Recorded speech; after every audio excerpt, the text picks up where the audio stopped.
Well, thank you for joining us for Comics and Comedy today.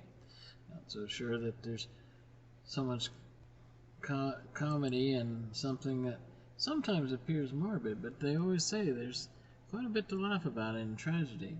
So the caption here shows that the last PowerPoint.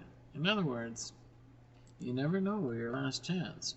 I'm working on a fellow at Panera, and we've been sharing the gospel with him for a while.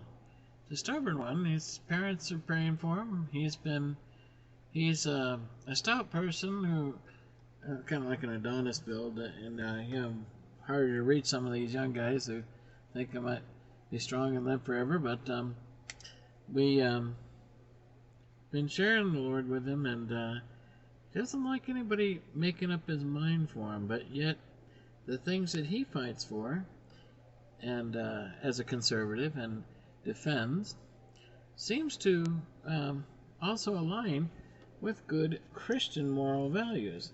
So I say, well, you don't like the government hiding, do you? And you like to expose the government, don't you? And when they're guilty, what do they try to do? Silence you and hide what the evidence is, or change the laws so the laws become lawless. So when I explain that to him, he says, that's kind of what we do in our own lives. When we're exposed, we're like Adam and Eve. We run away. And no one's ever guaranteed another day. It's appointed unto man to keep his appointment with death, and he dies once. At least the flesh does. And from there ever, he appears before his Maker and gives an account for his life. It's either eternity, and that, what is eternity either way? But what did he do with Jesus? And that's the big question. And if he fought and took good things in that the Lord put in his heart, if he gave his heart and life to the Lord, and he dedicated his heart to the Lord, and he repented of his sins, and he agreed with God, and he confessed his sins, and he lived the life that God called him to, then he could expect, well done, thou good and faithful servant. But if he fought for good things without God, in a godly manner, that doesn't make a lot of sense, does it? He's still without God. When you're without God, no matter what age you are, 24, 28, 30, 32, 65, 70, 80, 90, it's nothing. It's a drop in the bucket compared to eternity. What's a dime worth compared to millions and billions and trillions of dollars, right? Drop in the bucket. Here today, gone tomorrow. And so that's the point of the PowerPoint. You don't know your last sermon. Now is the appointed time.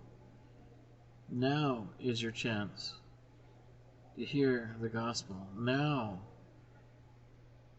There's by no other name under heaven or earth that man can be saved.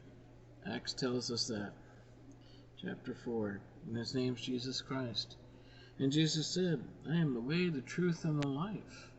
No man comes to me but through the Father. He said, I'm the door.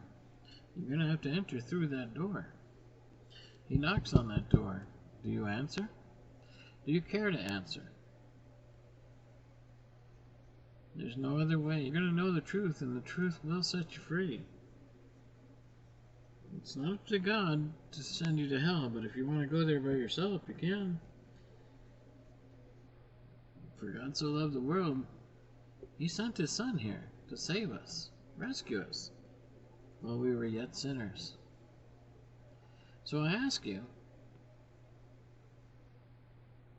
if you were to die tonight, do you know where you'd be tomorrow? Subtle. Something to think about. I pray that you give your heart and soul to the Lord Jesus Christ before the weekend's up. If the Lord tarries that long and gives us that long, every day is a gift.